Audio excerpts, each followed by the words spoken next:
Now that the 2024 college football season is officially over, how did my preseason predictions do? Let's look back and probably laugh. Next on this week's episode of Michigan Podcast. But there's going to be one team that's going to play solely as a team. No man is more important than the team. No coach is more important than the team. The team, the team, the team. Looks deep for Anthony Clark. Waits for it. Gets caught. They said you can't be Ohio State. Now what? Brady gets terrific. Throws it, and a touchdown, Knight again. Schultz just before Brazil got him, and a leaping interception by Woodson. Harbaugh back to throw over the middle. Caught by Collier at the 5 on his feet. Touchdown, Michigan. On its way. It's good. He's 5'7", 179 pounds, a junior at Michigan. But Jamie Morris packs a wallop, and he delivers for Bo Schembechler. And here's your first play. Pressure coming. Sacked. It is Glenn Steele, number 81, who fought his way through the traffic. Option. And Robinson calls his own number, and he's going to score. Oh, an easy touchdown for Ron Robinson and Michigan.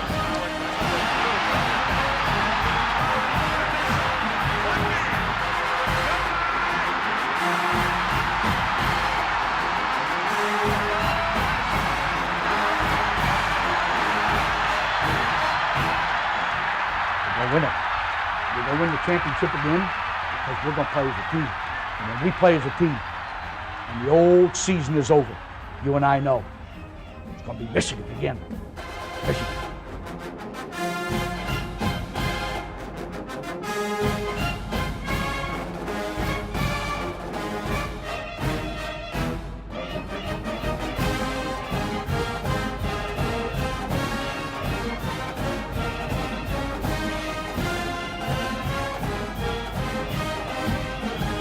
Greetings, Go Blue. Welcome to this week's episode of Michigan Podcast. And this is always one of the more bittersweet episodes we do because it means that Q is correct. All good things must come to an end, Jean-Luc.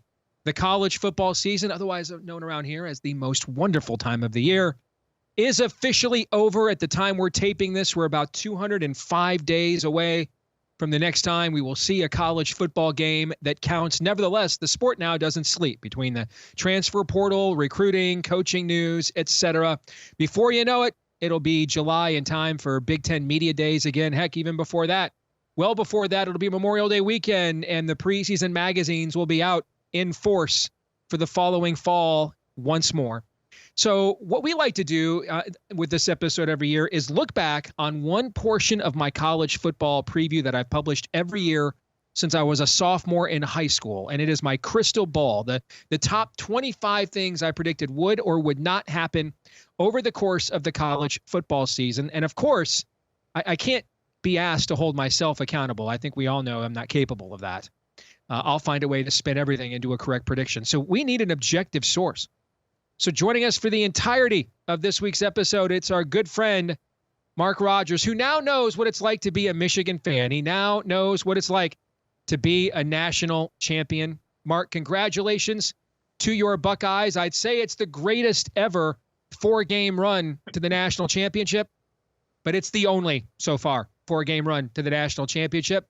Therefore, I guess it's kind of the greatest. So let's start there, brother. How does it feel? Well, somebody has to be the Lewis and Clark of the college football playoff. and of course, the Buckeyes were in 2014 in the 14 playoff. They took the first year there, and then 2024.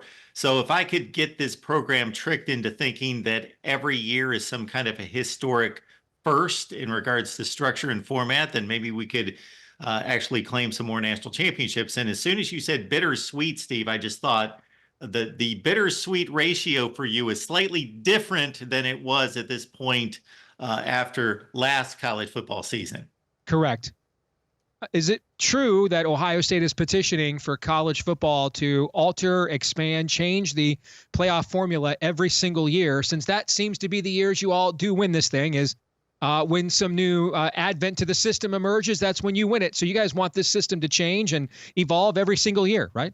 Exactly. That's my proposal is that I in some way can trick this program into thinking that there's some kind of change, some landmark decision that has changed the structure of the sport, and therefore it's time to go win another national championship. And by the way, Steve, did I hear that right?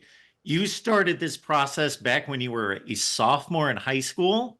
Yeah, I was challenged. I was at the Michigan basketball camp, but the summer before my JV year, and was reading Lindy's college football preview. And it was for 1988, and I was really ticked off. I thought they had Michigan ranked too low. I turned out to be right. We ended up finishing the top 5 that year. And one of my buddies in our dorm challenged me to, well, if you think you can do a better job, write your own. So I did. And I predicted that Florida State was going to play West Virginia for the national championship in the Fiesta Bowl. I was half right. West Virginia and Major Harris did get there. They ended up playing Notre Dame instead. And so I kind of thought I was an idiot savant. I'm going to do this every year the rest of my life. And what I found is it's not as easy as maybe I thought at the time that it was. So I've just kind of stuck with it. And the crystal ball is one of the first things I do is kind of lay out, an overall paradigm for how I think the season will go. And that is the crystal ball. It's not the entirety of my predictions, as you know, but it's kind of a summary of them. So we had you here last year to walk us through, and I ended up doing pretty well last year. If you go back and watch that episode, my crystal ball last year is one of the best ones I've ever done. So I've not even looked at many of these. I don't think I've seen these since July when they got published. So I'm not even sure what's in here, how many of them I remember. And I did that on purpose because I kind of wanted to walk through these with the audience from when we put them up here on the show last summer. So you ready to go? You're going to decide no points. Absolutely. 1 point or a half point. All right. This is fun being the critic. And by the way, Steve, you are not the only nerdy 16-year-old sophomore who's doing things like that. I was writing a 10,000-word, 16-team college football playoff proposal for an English class when I was a sophomore. Way ahead of its time. The 16-team proposal. As my wife has told me many times over the course of our 28 years of marriage, if she had not born my 3 children herself, she'd swear I'm still a virgin. Indeed. Yes, I have as much useless information as anyone who doesn't have perpetual virginity as a pox on their house. So you ready to go? I am ready. All right, here we go. Here's the first prediction I made. After never having a 2-loss team make the college football playoff during the 4-team era, we will have a 3-loss team make it the very first year of the 12-team era. I came close on this. Came down to Alabama, a 3-loss team, and SMU, but that did not happen, Mark. So a 0. Well, are we taking conference champions into consideration? Because, of course, Clemson at 10-3. Ah, see? Nailed it. See, this is what happens, Michigan fan. They finally get off the schneid, win a national championship, and your Ohio State fans recognize critical thinking yet again. They are able to see things clearly yet again. I know we have robbed them of that the last 4 years in a row by stealing their souls and stomping on it with a steel-toed boot full of pus and moss. But now, Mark, now it is serenity. Now it is tranquility. Now your Ohio State fans are bailing you out. You're right, Mark. We did have a 3-loss team make the championship because it was Clemson. You're right. So I get a point there. Benefit from me being in a good mood with a national championship. I am. All right. Let's keep going. Number 2. No team in the FBS will be undefeated heading into the college football playoff. I did get this one wrong. Oregon was undefeated. The only undefeated team. Here's the funny thing, Mark. They ended up being the only undefeated team in the regular season. They're the only 1-loss team left too. How about that? Yeah. And I know where you were headed on this. It made a whole lot of sense with more teams competing in the playoff, of course, and it being difficult. And of course, you were just stating in the regular season. And all these super conferences with these massive schedules now. Yeah. Yeah, the SEC and the Big Ten becoming much tougher. And let's note, to your defense, that there were 3 teams that completed the regular season in 2023 undefeated, and only, of course, Oregon was able to do it this year. All right, number 3. So I've got 1 point so far. All 4 of the Power Conference Championship games will be rematches from the regular season. Well, Oregon did not play Penn State, so I lost on that one. Clemson did not play SMU, so I lost on that one. Texas and Georgia was a rematch. And Iowa State and Arizona State did not play during the regular season. So I was way off on this one, Mark. Yeah, I would like to squeeze out a half point, but we can't do that. We need to maintain standards on this crystal ball. So, and if there's one thing we Michigan fans always say about you Bugnuts is you guys know how to maintain standards. So I agree. All right. Sorry. It is still a rivalry, right? Number 4. None of the teams moving to new conferences this year will win their conference titles in their first year in their new league. Wrong again. Oregon did. Arizona State did. And that's one of the most improbable conference championships we've seen and may ever see, is what Arizona State did this year. But Oregon and Arizona State both won the conference in their first years. Of course, the other Power 4 teams, Clemson is an ACC legacy team, Georgia an SEC legacy team. And when you look across, this was Army's first year competing in that American, right? Because they won that league too. Yes. So, yeah. We were close to a 4-game sweep, though, a 4-conference sweep. You know, if Texas loses in overtime in the SEC championship game, SMU loses on a last-second field goal. Mm-hmm. So could have been all 4 newcomers.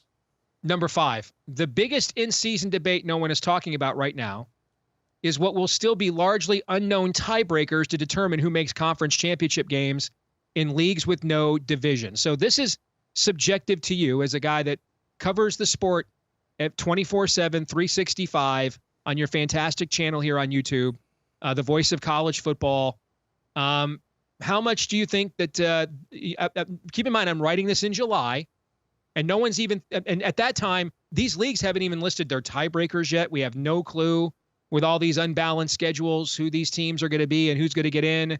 So do you think I was right that we were underestimating the impact of that? Do you think I overstated it?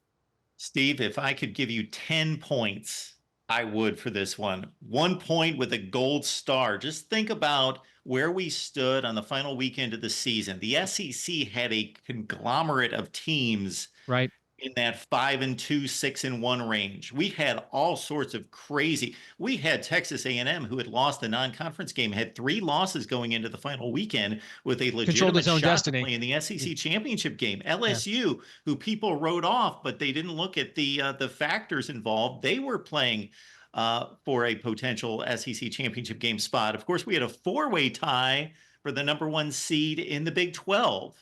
We had a situation in the ACC where Miami, SMU, and Clemson coming down the stretch were all undefeated and would not have played each other. We could have had a 3-way tie, which would, beyond the other tiebreakers, would have been the worst situation for me to actually have a undefeated team in a conference have to sit home for a conference championship game. That could have happened in the ACC. So I think you just completely nailed this. As a guy who breaks down these situations from week to week as we go through November, absolutely. Mark, what do you think of my proposal that unless head-to-head comes into play, which should always be the number 1 tiebreaker, unless head-to-head comes into play, then just have the college football playoff committee rankings determine then. See what I'm saying? I mean, if we're going to have a playoff system that's going to be tweaked, that's going to de-emphasize these conference championship games, then I think we're going to have to go to something like that. But I want that committee to decide as little as possible in college football. I just don't know about 7 rounds of codicils deciding it either, but I hear you. Okay. All right, number 6, Ryan Day will leave Ohio State after the season to take over for the retiring Andy Reid as head coach of the Kansas City Chiefs, and he'll be replaced by Florida State coach Mike Norvell. Now, I actually think the first half of this, I think it's possible. I do. I think you're kind of watching this is the Chiefs, this iteration. I mean, Pat Mahomes is just now entering actually the prime of his career. But this iteration with Andy Reid, Travis Kelce, Pat Mahomes, this kind of feels like Michael Jordan Last Dance territory. And it would not shock me at all. They called a guy with the offensive reputation of a Ryan Day. But that latter half, all the gold stars you wanted to give me for the previous one have to be taken away after Florida State went 2-10. Okay, I mean, that is one of the worst. In fact, I think it was Michigan State under Mark D'Antonio The year they went 3-9, they had a 9-game reversal, I want to say, from 20, right? And it was like the worst in the AP poll era any team had done. Florida State, Florida State, did they surpass that, I think? Didn't they? Yeah, they went from, what was it, 13-0, 13-1 to 2-10. So, egads. All right, so go ahead. You're welcome to go ahead and throw dirt on me for that one. Steve, are you just you keep this one from year to year, and then you just change the coach that's going to replace him? Is that correct? I'll make you a deal. Fair. I think you'll take this deal. If your fans stop issuing him death threats, I'll stop this prediction. Fair? Fair enough. I've got no defense for those folks. Let no one say I'm unreasonable, Mark. Yes, if you stop issuing death threats to your coach, I'll stop predicting he's going to leave. I think that's fair. I do. I think Kirk Herbstreit termed it as well as anyone could. Lunatics. Yes. There you go. Yes. The lunatics. We don't call them buck nuts for nothing. Yes, indeed. All right. So that one always amused me. Yes. All right. Number 7. Oh boy.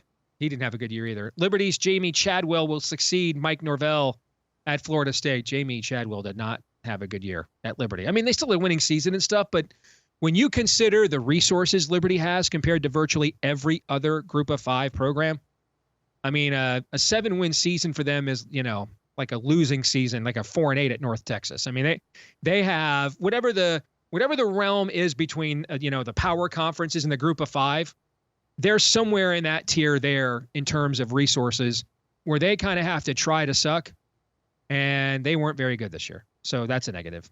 Ghost Rider. Well, Steve, some of the quantifiable ones that you have, I think you take a very measured approach, but then you've got these freelanced ones that you just kind of take a shot in the dark. And I know there's logic involved, but these have a 5% shot maybe of happening. So you're putting yourself out there, I got to admit.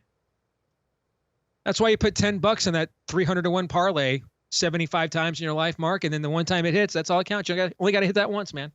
Only got to hit that once, says every loser. Number 8.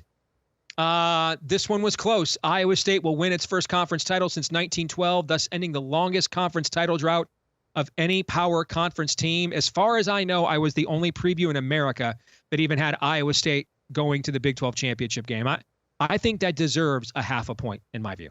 I was rooting for you, Steve, because I too picked Iowa State to win the Big 12 championship over Kansas State. Okay, so then you and I are the only two that I know of that did that then. Yes. Yes. Half a point. They made the championship game. Tied for the best record in the conference, of course. Yes. I mean, Iowa State, just to understand its history, folks, it had its first ever 10-win and 11-win season in the same season. They did it in the same season. I think it's the highest final AP ranking they've ever had, I think. So, all right, so I think a half a point is fair. All right, so I'm at 2.5 right now. All right, let's go next. Number 9. After losing 4 games in a season only once between 1969 and 2001, Nebraska will lose at least 4 games for the 21st consecutive season. I'd love to go back and tell our 1998 selves that this was going to happen. Never would believe it. But Matt Rule will take Nebraska to its first bowl game since 2016. I absolutely nailed that one, Mark. You did, and it looks impressive because you nailed 2 aspects of this on either side, but I think that this was fairly safe. I was right there with Nebraska. I think I picked them 6-6, so I was right there on Nebraska. And you have been riding a version of this for a few years now. Yeah. Hey, it's like if you bet, do you know if you bet Ohio State third quarter in every game this year, regardless of the number, even through the playoffs, do you know you went something like, how many games they ended up playing? 16? I think you went 13-3 against the spread. If you played Ohio State third quarter, no matter what the line was, in every game this year, I think you went 13-3 against the spread. So, yeah, brother, when you find something, write it out. Don't mess with the streak. You bet. Yes. All right, number 10. Mack Brown will retire as North Carolina football coach at season's end, and he will be replaced by Texas State coach G.J. Kinney. I think I get a half a point for this one. One of those things happened. Although, retirement. Mack Brown's no longer the coach at North Carolina. In loose words, yes. He didn't necessarily know that when he was coaching his final game and made Correct. a comment after his weekly news conference. He said, "I'll be back in 2025." But so they snuffed that out within 2 days. G.J. Kinney and Bill Belichick, this is probably the only time they've ever been listed in the same sentence. But tough but fair. You were on the trajectory there, definitely. No one saw Bill Belichick. I mean, this is what it was like when we hired Jimmy. It is literally a national story at ESPN that they are changing the natural grass at Kenan Stadium at North Carolina. I mean, this is this is what happened when we hired. Like, literally everything Jimmy did was a national story. Okay, even when he wasn't trying to do stuff. Somehow, in the midst of NBA and college basketball and everything else, it's a national story at ESPN's deck that North Carolina is switching to natural grass. All right, so I'm giving myself a half a point unless you absolutely. Object. Absolutely. Right, and I just find it funny, Steve, that North Carolina has replaced the soft, cuddly grandparent style of Mac Brown with another old guy, but he's the more ornery, stern, harsh senior citizen, but with the 25-year-old girlfriend, of course. So I guess he can relate to college kids. Yeah, that's one way of relating. They went from, the gather round kids, I've got a story to tell, Grandpa, to the get off my lawn, Gran Torino, Grandpa. Yes, indeed. What number are we on? 11. Kirk Ferentz will retire as Iowa football coach after the season and be replaced by Kansas coach Lance Leipold. I know a lot of Iowa fans maybe are kind of hoped that this one came true, but it actually did not. So that's a big fat 0. Maybe if Kirk would have had a better season and broken Woody Hayes' all-time record for Big Ten victories, maybe he would have been more apt to do that.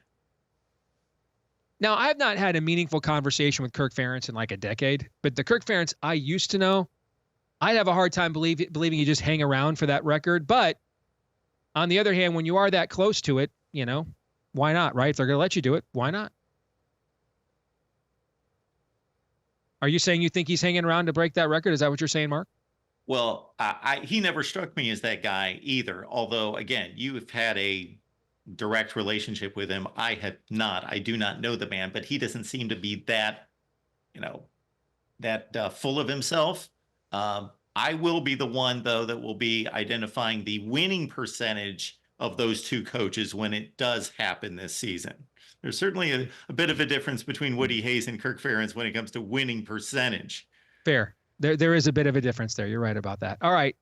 Let's do one more here before we go to the break. Deion Sanders will again fail to take Colorado to a bowl game. Now, hold on.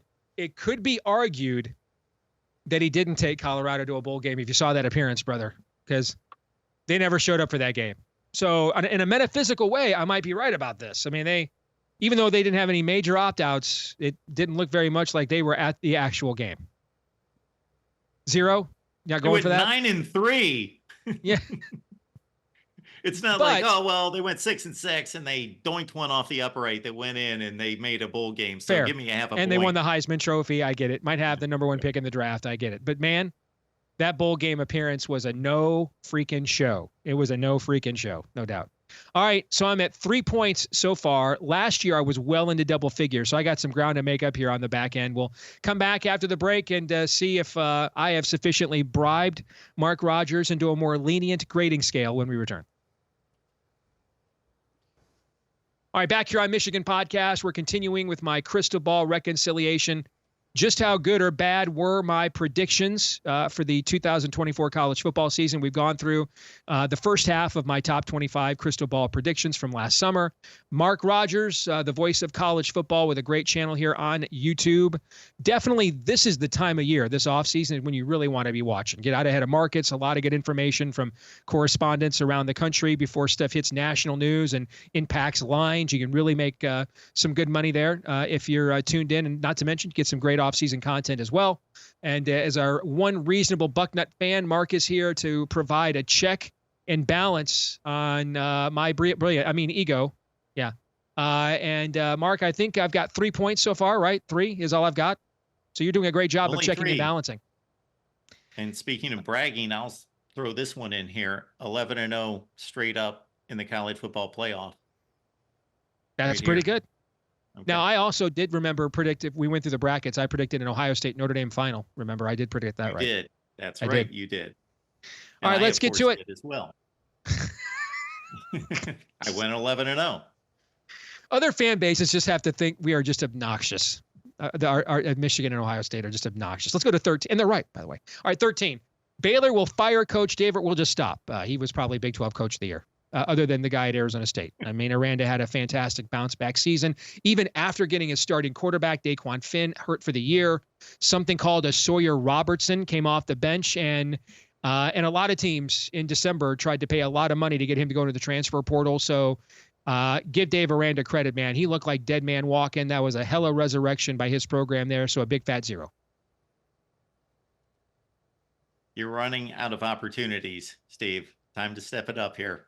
Do I get a half a point for knowing the name Sawyer Robertson? Can I get at least a half point for that? TCU transfer. Do I get a half point for knowing that? Okay. No, you know. We're only looking for Steve. things that favor me here. It's the Michigan podcast. Let's not be the Ohio legit. State. We got to keep our standards, Steve. You're not going to feel good about yourself if I'm just gifting points to you. Yeah, well, you know what? Let's test that theory. Let's test it out. I might not, but let's find out. You're right. All right, number 14. Rutgers will finish with its most regular season wins in a decade. That did happen. First time they'd won 7 or more games in a regular season since 2014, their very first year in the Big Ten. So I got that one completely right, Mark. That's 4 points. You did, and well done. It does say regular season there, so they won the bowl game the year before to get to 7-6. But yes, a 7-5 regular season, and this is where you pounced on a scheduling opportunity because people most famously look and make fun of that Indiana Big Ten schedule, but Rutgers, no Iowa, no Ohio State, no Michigan, no Penn State, no Oregon. Didn't play the best teams in the conference, and you obviously recognize that. And Greg Schiano is doing a heck of a job. Doesn't it feel like they still should have done more this year? Like it actually feels like they missed an opportunity this year. Yes. And they play that horrendous non-conference schedule. There's always Howard and Wagner and those sorts of games. Yeah, especially after they had the nice win at Virginia Tech. It felt like they were going to be better. And it wasn't like a pretty 7-5, like they missed out on a few games, right? It definitely looked like the 7-5 that was a product of the schedule that you talked about too. So they had a win against Washington where the kicker missed 3 field goals, Right. including the game winner. Yeah, Washington like tripled them in yardage or something on a Friday night and still lost the game. Yeah. All right, next pick, number 15. This will be the most watched college football season in the sports TV history. I don't know. This actually the championship game sure wasn't. Yeah, but when you factor in all I just was doing the math here. We're going to have more meaningful postseason games than we've ever had. You're going to have more playoff games. So the answer to this question is that happened. Yes, it was. Yeah. All right, so I'll take your word for it. That makes sense that it happened. Sure. It was kind of a cop-out pick, but yeah. Okay. Although the ratings were not as good as they thought, but the cumulative amount of people that watched, more people watched than ever before. All right, that's number 5. Or 0.5. 16. Look at this. Florida coach Billy Napier will shock many by guiding the Gators to a bowl game despite the nation's toughest schedule, thus saving his job.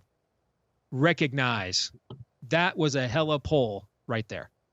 You want to talk about dead man walking.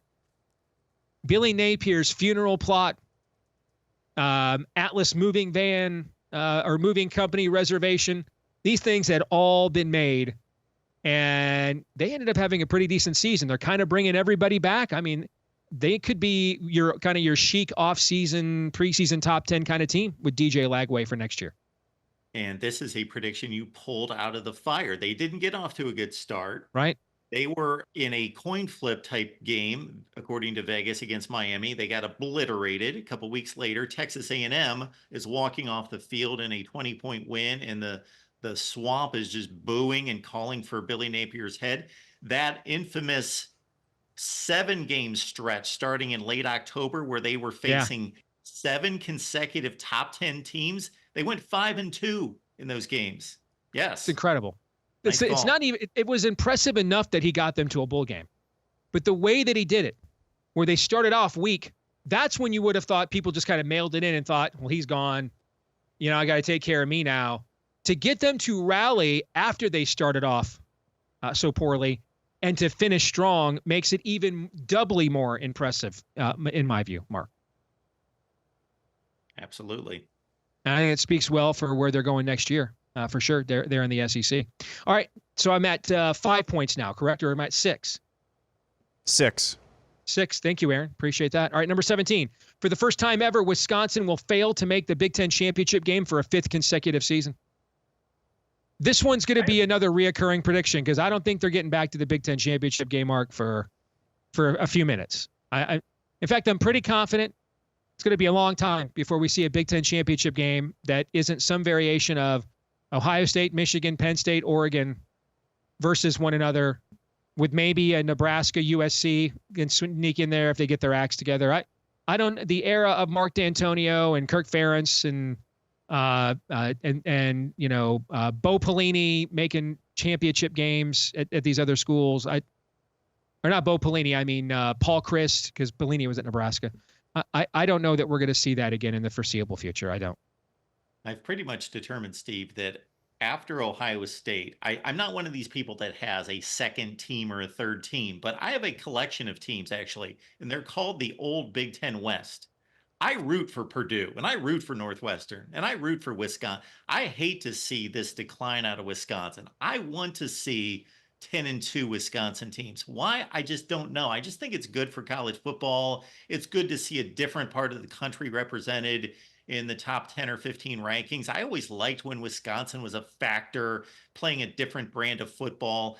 And Luke Fickell, if we were holding me accountable for my predictions, I named him as the #1 coaching hire of that offseason. And boy, was I wrong to date. He tried to do what Rich Rod did at Michigan in terms of changing the identity of the program, and it just hasn't worked. Yep.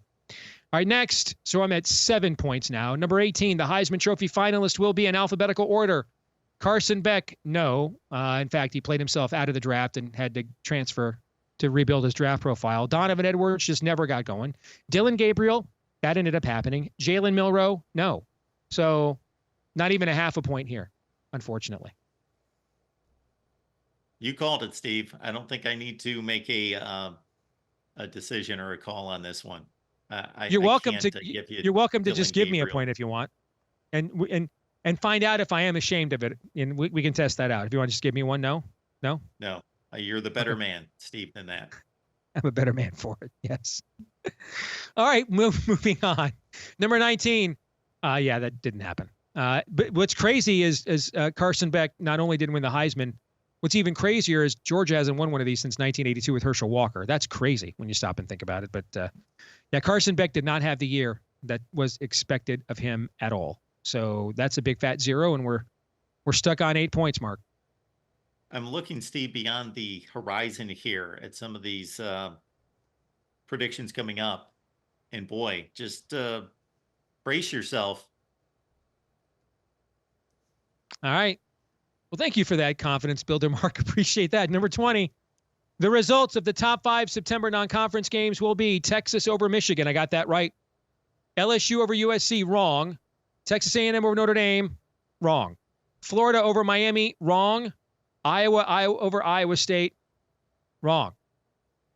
Is that maybe one of the things you were looking forward to? Is the only one I got right was my own suffering? I would gloat here, Steve, but I only picked 2 out of those 5 right myself. So I don't have much to brag on. I have this category every year. This is a category I traditionally clean up on, but this year I got cleaned out. All right, number 21. Arizona, Kansas, and Missouri will start the season in the AP top 25, but won't finish there. I got 2 of those right. Missouri ended up actually finishing 9-3 and did finish in the top 25. So do I at least get a half a point for getting 2 out of 3? That's a half point. 2 out of 3. All right. Sure. So that puts me at 8.5. All right, number 22. Boise State, Iowa State, and NC State won't start the season in the AP top 25, but we'll finish there. I got 2 out of 3 there too, Mark. So well done. So that puts me to 9. With NC State as well. I thought NC State was going to be a factor in the ACC, but 2 out of 3. Yeah, really confounding. And I know that the quarterback transfer from Coastal Carolina got hurt, but they were trending down even before that. It never worked. That was one of the more confounding teams for me this year, for sure. All right, next, where are we going? 23. The following first-year coaches will lead their teams to the postseason. Major Applewhite, no. Trent Bray, no. Brent Brennan, no. Fran Brown, yes. Bob Chesney, yes. Kalen DeBoer, yes. Mike Elko, yes. Jed Fish, yes. Sharon Moore, yes. Gerard Parker, no. John Sumrall, yes. About 50-50. What's your rendering on that? Well, you were well above 50-50. I counted like 8 out of 12. Oh, really? Okay. All right. Or maybe 7 out of 12. So that's got to be a half a point, maybe. Factor in, before I give you the half point, because it is coming, let's understand that we've got how many bowl games? Like 69 at this, whatever the number is. So it's 41. So it's pretty easy to make a bowl game. But yes, you got well over half. So I believe 7 of 11, whatever I just counted, I tried to keep up. Okay. You got the half point. All right, that puts me at 10. So I'm in double figures. If I can get to double figures every year, I'm calling it a dub. All right, so that puts me at 10 points. All right, next, liquidate these teams that will win at least 2 fewer games than they did last season. Duke, no. Florida State, yes. James Madison, yes. Michigan, yes. Missouri, didn't they go 11-1, I thought? No, they went 10-2, didn't they? So yes. In 23. All right, so no. New Mexico State, yes. Northwestern, yes. Old Dominion, no. San Jose State, yes. SMU, no. Toledo, yes. Troy, yes. Tulane, yes. UCLA, yes. And Washington, yes. I did pretty good there. So I'm trying to determine, you can't be expected to get all of them. Did we run through about 12 more choices there? So let's see, 0 for 1, 1 for 1, 2 for 3, 3 for 4, 3 for 5, 4 for 6, 5 for 7, 5 for 8, 6 for 9, 7 for 10, 8 for 11, 9 for 12, 10 for 13, 11 for 14, 12 out of 15. That's a point. That's a full point. Okay. So that puts me at 11 points. Okay. Last one. Invest in these teams that will win at least 2 more games than they did last season. Colorado State, yes. Connecticut, yes. East Carolina, yeah, they got to 6-6, didn't they? I thought they did. Yes. Okay, so yes. Florida Atlantic, no. Indiana, yes. Nebraska, yes. TCU, yes. Virginia, no. Virginia Tech, no. And I can't remember what Western Michigan did. You'll have to tell me on that one, brother. I don't know. So that's 1 for 1, 2 for 2, 3 for 3, 3 for 4, 4 for 5, 5 for 6, 6 for 7, 6 for 8, 6 for 9. I'll just take the L there and say 6 out of 10. What's 6 out of 10 or 7 out of 11? Well, it doesn't make much of a difference. Point here, regardless of Western Michigan, which I cannot make a call on off the top of my head. That's a half point. So what did I finish with, 11.5? Yes. That's not bad. It's not as good as last year, but it's not bad. Not bad. I take that every year. The total was better, and it was just more impressive. I can't recall the exact. There were some narrow threads that you had to weave that you hit on. So let's. I knew we were going to win the Natty, Mark, and so I knew I had to raise my game. I must confess, like my team, I had a little bit of a post-Natty complacency hangover, but just like my team, notice we finished strong down that back stretch with those last few propositions. We reminded everybody, what the name on the front of the jersey says, and now we've got momentum going into next year. So I'm just mirroring the leaders and best here, Mark. That's all I'm doing, brother. That's all I'm doing. So you're telling me I should have expected this kind of performance when you showed up and we're going like, if we go 7-5 this year, I'm good. As long as we beat you guys, I'm good. We're good. So it was good. Yeah. I can't tell you how many people asked me who I was rooting for last Monday night. I said, I don't care who wins. If Ohio State wins, I'm going to laugh that we beat them. If they lose, I'm going to laugh that they didn't win the Natty. I mean, I didn't care. I really didn't care who won. I didn't. Well, I cared, and it pulled through for me, which I would not have been able to. It would have just been drudgery going through this offseason had Ohio State lost that game. Dang it. Didn't have to deal with that. That would have been fun to watch. No. Yeah, that would have been fun to watch. All right, Mark. Thank you, brother. Appreciate your unbiased and unfettered judgment and you holding my feet to the fire and keeping me accountable. Thanks for the check and balance. Appreciate it. I enjoy this show each and every year, Steve. So thanks for inviting me to be judge and jury. You bet. You do. And you Buckeyes do judge and jury well. We Michigan fans say that about you all the time. Indeed. Thank you, Mark. All right, Steve. This week's Twitter poll results. What grade would you give what Michigan football has done in the transfer portal thus far? 62% of you said B, 22% said A, 17% said C. I think it matters. Listen, if you're just looking at the haul by itself, I'd give it a C. If you're looking at and how On3 does it, which is they measure what you've lost and how you've replaced it, well, then I think you're looking at an A or a B. I mean, Michigan didn't lose anybody of any consequence in the transfer portal at all, surprisingly. So I also think transfer portal talent this year is down. I think now schools are doing a really good job of retaining their top tier guys and paying them to stay. So a lot of Michigan fans are like, well, we didn't get this higher ranked guy.